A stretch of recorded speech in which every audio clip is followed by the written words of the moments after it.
Xin chào các bạn đã quay trở lại với kênh YouTube của GOAK. Trong video này thì mình sẽ thực hiện sound test để so sánh là khi mà sử dụng cùng một chiếc bàn phím, cùng switch, cùng tất cả mọi thứ cấu hình thì High Profile Keycap là MT3 này so với một bộ keycap khác mình tạm gọi là Middle Profile, bởi vì là cái bộ keycap OSA này thì nó không cao nhưng nó lại cũng không thấp.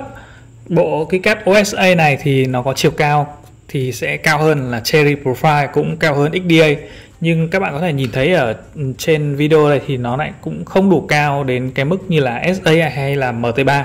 Cho nên mình tạm coi cái bộ keycap OSA này thuộc dạng Middle Profile, chứ nó không cao nó cũng chẳng thấp, nó tầm vừa vừa. Thì mình sẽ thực hiện là sound test ở trên MT3, sau đấy sẽ sound test ở trên OSA, và chúng ta sẽ cùng xem là âm thanh của hai bộ keycap này khác nhau như thế nào.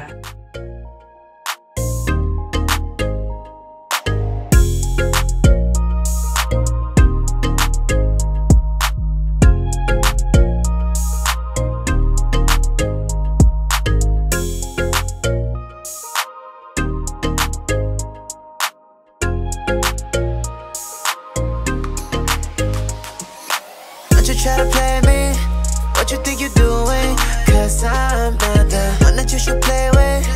Don't make me look foolish, cause I'm not